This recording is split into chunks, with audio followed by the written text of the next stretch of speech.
λες αγάπη, μα δεν είμαι η αγάπη σου. Στο πέρασμα σου είμαι ένα σκαλοπάτι σου. Με λες αγάπη, μα δεν είμαι. Həyatda bir kere arzum olub ki, məhz Yunanistan'a gedim, Yunan adalarında gəzim. Amma getməyə ehtiyac olmadı. Hörmətli izləyicilərim, Mərdəkandan sizə bir bağ evi təqdim edirəm. Bağa daxil olan kimi insan özünü Yunan adalarında hiss edir. Yunan üslubunda bir villanı sizlərə təqdim edirəm. Sadəcə izləyin, baxın, qoy gözləriniz gözəlliklər görsün.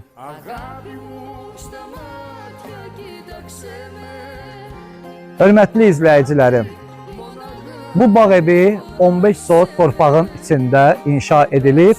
Ümumi sahəsi 600 kvadrat və dizaynerlər tərəfindən bu möhtəşəm villa ərsəyə gəlib. Hər şey bu bağ evində yüksək səviyyədədir. Ümumi sahəsi 600 kvadratdır. Və onu da qeyd edim ki, ilin 4 fəslində bu bağ evində yaşamaq mümkündür. Niyə görə? Çünki hər fəslə görə bu bağ evində şərait yaradılıb. Hörmətli izləyicilər, ekoloji baxımından çox təmiz və səliqəli bir ərazidə yerləşir. Bir daha söyləyirəm, bu bağ evi Mərdəkanda yerləşir. Dənizə də çox yaxın bir məsafədədir və gördüyünüz kimi həyət başdan başa həm belə, həm də dekorativ ağaclarla bəzədilib. İnanıram ki, bu bağ evi alanlar öz xəyallarını, öz arzularını bu bağ evində gerçəkləşdirəcək.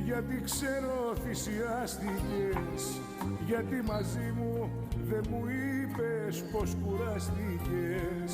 Σε λέω αγάπη γιατί ξέρω θυσιάστηκες. Γιατί στις δύσκολες στιγμές εσύ... Hörmətli izləyicilərim, villanın daxilində belə bir qapalı mangal xanası da mövcuddur.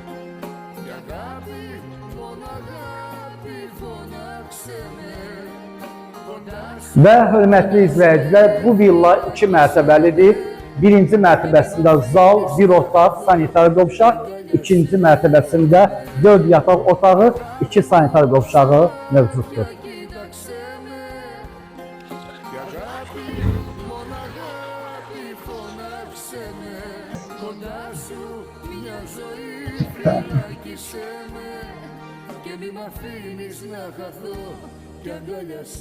Hörmətli izləyicilərim, bağ evini sizlərə, bu belə deyim, möhtəşəm bağ evini sizlərə təqdim etdim. Əgər sən bu bağın sahibi olmaq istəyirsənsə, bax bu gözəl bağ evində gəlib ailənlə, belə deyim, gözəl günləri keçirmək istəyirsənsə, xoş günləri yaşamaq istəyirsənsə, o zaman tələs bu bağ evinə sahib ol günə. Bir daha söyləyirəm, Sənədi Kupçadır, Mərdəkanda yerləşir. Bu bağla maraqlanmaq istəyənlər, bu bağ evi ilə maraqlanmaq istəyənlər bizimlə əlaqə saxlaya bilər. Sağ olun, salamat qalın, özünüzə yaxşı baxın.